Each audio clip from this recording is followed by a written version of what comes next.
I always tell everybody, I don't go in there looking for the knockout. I go looking for the win. But if he get out of line, he's going to be the next one down.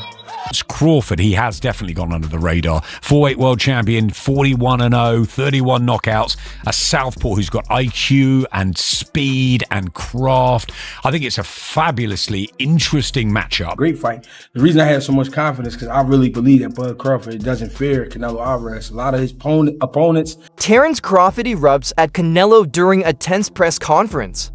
He makes it clear that his goal is always to win purely inside the ropes, but warns that if Canelo crosses the line or shows any disrespect, then matters could get personal. Crawford's fiery remarks reflect his intensity and focus, proving that he is prepared for battle both physically and mentally, leaving no doubt about his supreme confidence. If you like this, please subscribe Punch Vista and click the bell icon for more latest and interesting videos. You a there is stuff. You a see you a you a hold talking to let Aaron you a because you keep talking like you doing all that talking. That's how you doing all that talking. You can't be always talking. I come back. He don't talk, and you talking too much. This you want some attention? Some eye contact right here. This is gonna be legendary. Right here. Female ass. See y'all tuning in. This is a legendary old school fight. Get out. Some attention. Put the camera on him because that's what he's doing. Showing out like a female. Let him finish, bud. Go ahead, EJ. Yeah, all right. Greg Hackett has long been outspoken about Terence Crawford's chances of overcoming Canelo Alvarez, a belief fueled by Crawford's fearless mindset inside and outside the squared circle. According to Hackett, Crawford never enters fights with hesitation or intimidation, which separates him in a division where many shrink when facing a dominant force like Canelo. Hackett insists that Crawford's confidence is not arrogance, but the product of years of dedication, success, and adaptability. Self-belief, he explains, is a fighter's most powerful weapon, and Crawford brings it with him every time facing Canelo, widely regarded as one of boxing's pound-for-pound elites, requires supreme mental toughness, and Hackett is certain Crawford possesses it in spades. Hackett views this challenge not as an impossible task, but as another opportunity for Crawford to demonstrate he flourishes under pressure. Yeah. They taking Crawford. You got people that was taking Crawford. They taking Canelo. Yeah. What do you make of it?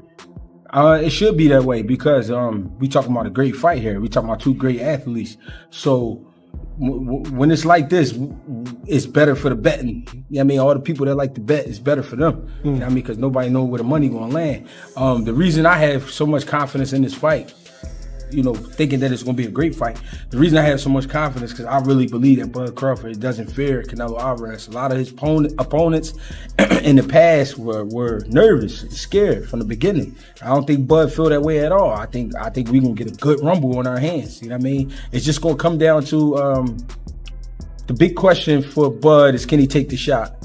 You know what I'm saying? The question, I think, for Canelo is, does he get old? I say that for a reason. He got a lot of fights, bro. He got, I think he going on almost 70 fights.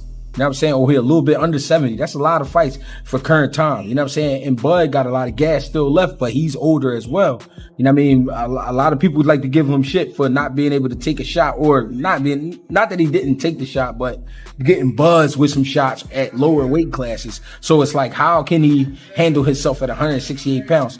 But you have to understand the physical to understand how. You know what I mean? I'm not about to get into all of that, but you know what I mean? I do understand. He will be a lot more sturdy at 68. I mean, if you smart, you've seen it at 47 versus Earl Spence. Adam Smith, a respected voice in boxing commentary, describes the potential clash between Terence Crawford and Canelo Alvarez as a monumental leap for Crawford, but one he can win. Smith emphasizes that Crawford owns one of the sharpest boxing IQs in the sport, able to adjust instantly to an opponent's rhythm and expose weaknesses with precision. His quickness is another major factor, since Canelo's defensive style occasionally creates gaps that a fast and intelligent boxer like Crawford can exploit. Smith believes the bout would likely be decided on the scorecards, with Crawford's ability to outthink and outmaneuver Canelo over 12 rounds proving decisive. He praises the contest as one of the most exciting potential fights of recent years, with both men pushing themselves to physical and mental extremes. For Smith, the idea of Crawford winning on points is not unrealistic, but a reflection of boxing rewarding skill, tactics, and intellect. September the 13th, it's billed as fight of the century. I do feel as though this one, for such an unbelievably good fight, the prospect of, it has gone under the radar a bit. We've spoken more about fights that are not even. No, but you back Ben. I mean, how much you spoke about? No, that? I love that fight. Though. Yeah, but compared to these two guys, yeah, that's because we had it. But that's in Britain. That's prime time here. It's the football casuals. I think the problem with this fight is it is just a fabulous boxing matchup and one with all sorts of curiosity between two superstars. The Ring magazine's dedicated the entire magazine, but this is boxing. It's hardcore boxing. I think Canelo is known. I think Canelo, obviously the Mexican machismo that holds all the super middleweight titles, nearly 70-odd fights. He's been phenomenal. I think he's 35 now. But for Terence Crawford, he has definitely gone under the radar. 4-weight world champion, 41-0, 31 knockouts. A southpaw who's got IQ and speed and craft. I think it's a fabulously interesting matchup, the two of them, because you've got the big guy, the strong super middleweight, really, really cultured, wonderful fighter in Canelo. But is he just slightly, ever so slightly, fine margins past his peak? And you've got Crawford, who needs this fight as his coming out party. The big news, it's on Netflix, so he'll get the attention. Can Crawford do it? It's a huge step again in weights, but I think he's got the speed, and I think he's got the know-how, I'm sure we'll talk about it more next week, to cause problems for Canelo, and I think that he could win it on points. Aid Oladipo offers a more skeptical outlook, arguing that while the fight has drawn huge attention, it lacks the natural intrigue of other recent high-profile matchups such as Alexander Usyk against Daniel Dubois. According to Oladipo, Crawford versus Canelo does not provide the same competitive balance or suspense, mainly due to the natural size disparity and the expectations heavily favoring Canelo. While Usyk versus Dubois delivered a true clash of contrasting styles and genuine unpredictability, Crawford versus Canelo feels less balanced in his view. He believes the excitement is driven more by hype than by authentic dynamics inside the... Like, you know, it's been billed as the biggest fight of the century. Some are saying the biggest fight of all time. Let's calm down, people. Let's breathe a little bit. It's a big fight. But it doesn't quite feel like those things. It doesn't feel like the biggest fight of the century.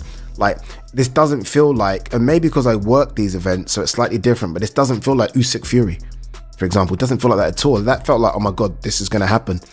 Undisputed heavyweight title fight. Remember, this is an undisputed super middleweight title fight. It just feels a bit lacking of something.